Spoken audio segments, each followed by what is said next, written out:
Welcome everyone to another Goblins vs. Gnomes card reveal and review. Okay, so Blizzard gave us another 3 cards. They're kind of interesting. We're seeing another explanation of a mechanic based solely on a racial specific. So let's jump right in. Okay, so the first card we got is a 4-drop minion. It's the Burly Rockjaw Trogg. Alright, he's a burly one. Alright, so 4 mana, 3/5. So Senjin stat line, no taunt, but this guy might as well be a taunt. Whenever your opponent casts a spell, gain +2 attack. So, yeah, I like this. I like this a lot. This is actually kind of scary. Because this guy can go up, playing this against like heavy spell classes is going to be really impactful. They're basically not going to be able to play any spells, and then they're going to have to trade minions with it, or they'll play a spell just to get rid of this guy, or maybe to silence him. But either way, you silence this guy, he's still a 3/5. But yeah, he's going to definitely get a lot of attention and be the first one that they try to kill almost every single time. So that's kind of an interesting hand manipulation, because you're literally forcing your opponent to go off the path that he wanted to go just to deal with this minion. Mind you, you can say that with a lot of minions, but I think this guy has the potential of just like psyching your opponent out. Other than that, its value is kind of meh. I like it to some degree, but I don't think it's like overly spectacular of a card. So it's okay. In Arena, you're likely to get this. Would I take this? Maybe. I mean, Senjin stats are pretty decent, but there are better stats out there. Like 4/4s, 5/4. But, I mean, it's not the worst stat you could get for 4, but it's not the greatest either. Alright. Ogre Ninja. This has got to be probably the worst ninja ever invented. 1, it stands like 10 feet tall. 2, it never hits its target. Show me one ninja that can't always kill its target. This guy's like, okay, half the time I killed the target. Alright, so initially, people are like, oh god, that's horrible. No, actually it's not. So 5 mana for a 6/6. Hey. Alright. So you get a 6/6 for 5. This could easily kill things like Sylvanas, Loatheb, Senjins, you know, all that fun stuff, right? But here's the thing. Basically, whenever you're going to use this guy, it's pretty much a coin flip. Will it hit its target? Yes? Cool. No? Okay. Moving around. Now, the cool thing about ogres in general is because of their random damaging thing, where, you know, where it chooses to actually attack, this is the only class that can bypass taunts. Yeah, so, like, if you're playing up against a druid, this guy's great. It's like, oh, yeah, so you think you're going to protect your guy with that? No, I don't think so. So that's really important. So the idea of being able to hide your guy behind a taunt is now less secure. Alright? Because of things like ogres in general. So I like that. I like that a lot.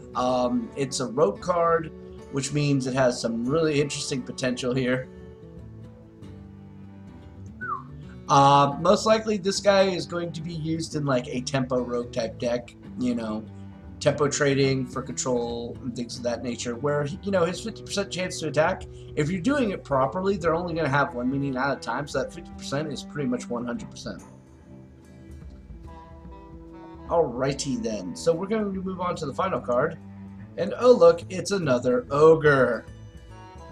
Okay, the Dunemaul Shaman, Wind Fury. Okay, that's pretty typical for freaking shamans. Overload 1. Again, see typical. 50% chance to attack the wrong enemy. Now this gets really interesting considering it has Wind Fury. So it's like, Coin flip, coin flip. But shamans have a lot of tools to control the board already. So if you can control the board and this guy has already been in play, guess what? That's 10 damage to the face. And if you got enough mana left over for a rock biter, you're talking 16 2 rock biters, you're talking another 6 on top of that, so that's 22. If you somehow manage to get down a flame tongue totem with this guy, all right, so you get the idea. This is one of those things like, oh hell no, this must die. But if they can't handle it, then they're gonna suffer it. Period. Point blank. Now I would like to point out it's 4 life, really easy to kill. Yeah, I mean, it's not that difficult at all. Hell, even Zoo goes, oh, that's Soulfire target number 1. So it's interesting. What I like about this card the most is the fact that it's 4 mana. It's kind of weird spot for shamans in general, if you haven't noticed. Like you can normally tell what your turn 1 is going to be, your turn 2 is probably going to be similar to what your turn 1 was, or a totem. Turn 3 you have a lot of options, but when you got to like turn 4, there was nothing that actually filled out the mana curve really nicely, other than, you know, like a neutral option, say like Defender of Argus, but you never played Defender of Argus on 4 unless you absolutely had to. So, I mean, you were left with very few options. For a while there, Violet Teacher was like the standard option that a lot of people used, and then that kind of faded away, and a couple other things tried to fill in those slots, and then a lot of designs actually went and said, well, we don't really need a 4-drop, do we? So, yeah. But I like this guy, because you can actually go turn 3, Unbound Elemental, and then you can throw this guy down, boom! Okay, so you Unbound Elemental gets up to a 3/5, this guy's a 5/4, that's a really strong board presence for turn 4, okay? And then, you know, you could use the Unbound Elemental to kind of, you know, move stuff out of there, whatever. And then that sets this guy up to basically just bang hard.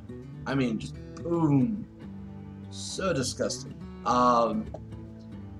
But like I said, this guy is really easy to read, really easy to prevent. And if you can't stop this guy, you were going to lose either way. They just accelerated when you were going to lose. So, it's another burst option for Shaman, but it's not a very consistent one. But again, remember, this guy's effectiveness drops significantly the moment there's a minion on the board. So, yeah, I like the card. I do. I think it's pretty fitting for Shaman. So, that's another 3 cards down. We're still waiting on the next voted card, and probably a couple more will be released later today, hopefully. And I'll probably end up having to crank out a video right after that too, so stay tuned for that. But I would like to say something here. Again, I've been making this prediction that we're looking closer and closer to mid-December, and as we're starting to get to close to December, it's looking like my prediction is coming very, very true. So, I don't know. It's going to be really, really interesting. Just from what we've seen now, there's a lot of people already doing a lot of speculative deck creations and all that. I've played around with one with Gazrilla because, well, Gazrilla! But for the most part, I'm going to hold off, alright?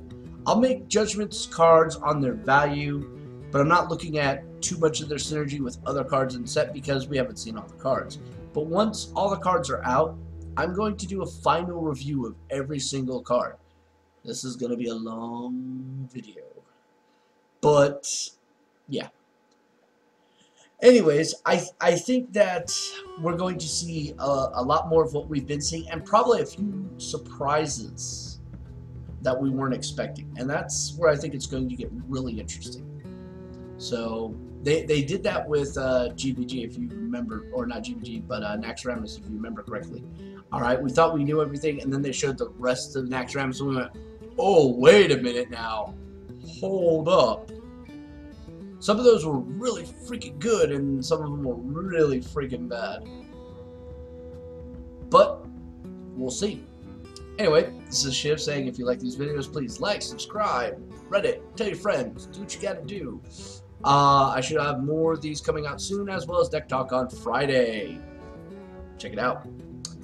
Anyway, till next time, good luck.